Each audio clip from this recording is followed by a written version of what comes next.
Your Excellency, the committee and the judges of East Java Vocational Education English Competition 2025. The Honorable Audience, Assalamualaikum warahmatullahi wabarakatuh.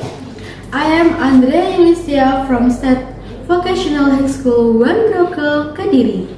On this occasion, I would like to tell you a legendary story of my hometown.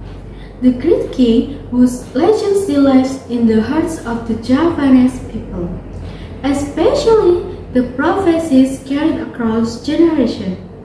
The legend of Sri Aji Joyoboyo. The land of Java, Kediri Kingdom, the proper king with vision high. Stories of Joyoboyo forever be famous.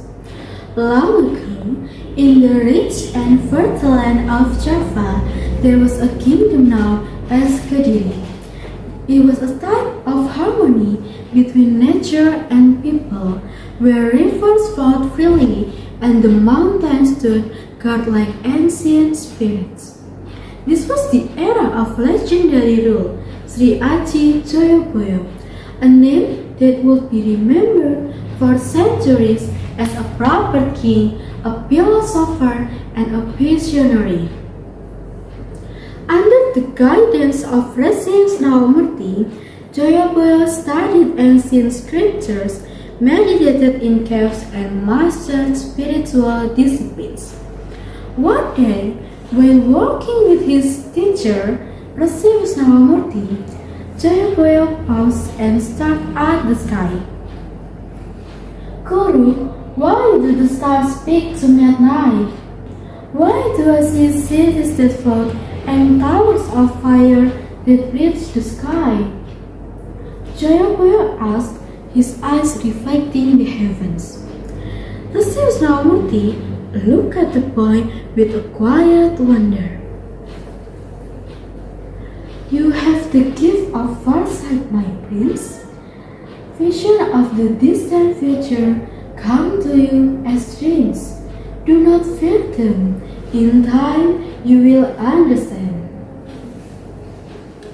When he turned 17, a great council was held.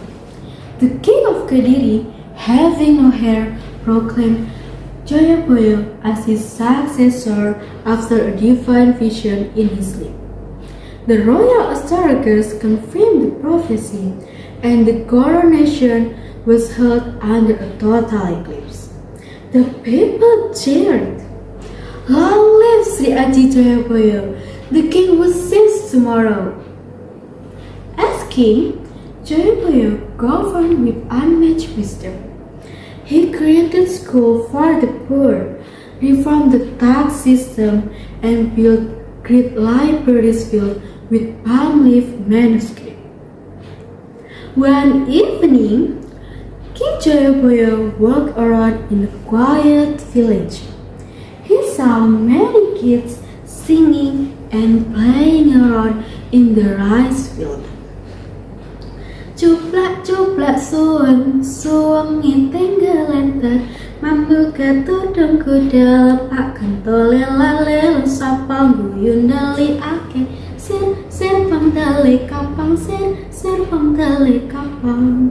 Suddenly, there was an old farmer named Pak Ranu who spoke to him without recognizing the king. The taxes grow heavy, sir. If only the king knew our burden. Joyoboyo, smiling gently, replied, Perhaps the king listened more than you do. Tell me, what would you say to him if you were here? Pak Ranu sighed. I would ask him not for gold, but for justice and peace. A ruler must not only conquest, but understand the cries of the earth. That night, the king returned to his palace and issued a decree reducing the taxes on rice farmers. Joyoboyo's greatest legacy lay in his prophecies. During deep meditation, he received vision of things never before imagined. From the north shall they come, Herod, pale skinned and cruel, riding ships of thunder and wielding fire never sleeps. They will rule with grief, and the land shall mourn. Yet he also gave hope. In the time of greatest sorrow shall rise Notonegoro, a leader from the people whose name is Justice, who shall restore balance and truth.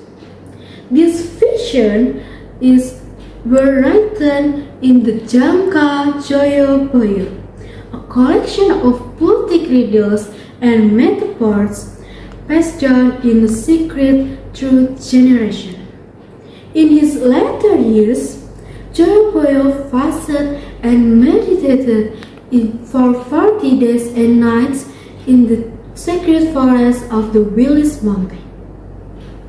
On the final day, lightning struck the peak of the mountain. His body has vanished. The villagers believe he did not die, but entered moksha.